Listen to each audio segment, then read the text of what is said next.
আসসালামু আলাইকুম। আশা করি সবাই অনেক ভালো আছেন। অনেকের প্রশ্ন থাকে এই গাইনোকমাসিয়া সমস্যা অথবা ছেলেদের ব্রেস্ট কেন ফুলে যায়? তার কোনো কারণ কি জানা গেছে বা কি কারণ হতে পারে? সত্যি বলতে আসলে এইটার অধিকাংশ কারণই অজানা। এটা আপনি YouTube ঘাঁটেন, ইন্টারনেট ঘাঁটেন বা ডক্টরদের সাথে কথা বলেন, সবাই এই একই কথা বলবে, অধিকাংশ কারণ অজানা। তবে কিছু কারণ বের করা হয়েছে।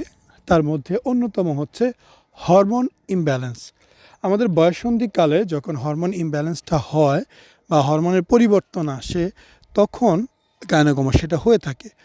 স্বাভাবিকভাবে প্রতিটা ছেলের একটু পরিমাণে গ্ল্যান্ড বুকে থাকে, তবে সেটা খুবই নরমাল, খুবই হালকা। কোনো কারণে সেটা যখন বেড়ে যায় তখনই তার দেখতে খারাপ মনে হয়।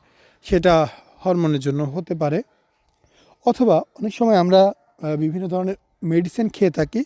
সেসব মেডিসিনে কারণেও আমাদের এই গাইনোকমাসিয়া হতে পারে। আবার আমরা যেসব খাবার খাই ওইসব খাবারে এস্ট্রোজেন বেশি থাকে, সেই কারণেও হতে পারে। আবার দেখা যায় কারো বংশগতভাবেই গাইনোকমাসিয়া প্রবলেম রয়েছে। এই ধরনের অনেক কারণ আছে। তো যে কোনো কারণেই গাইনোকমাসিয়া হোক না কেন, এইটার একমাত্র সমাধান হচ্ছে অপারেশন। অপারেশন করে এটা সমাধান করা যায়।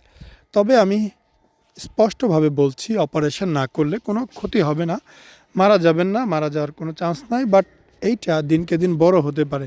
আমরা এমনও পেশেন্ট পেয়েছি, সে ছেলে না মেয়ে এরকমটা বোঝাও মুশকিল, এত বড় গাইনোকমাসিয়া। এবং অনেকের হরমোন সমস্যা আছে, এটা আমি চোখে দেখেই বলে দিয়েছি, এবং তারা পরবর্তীতে হরমোনের চিকিৎসাও নিয়েছে।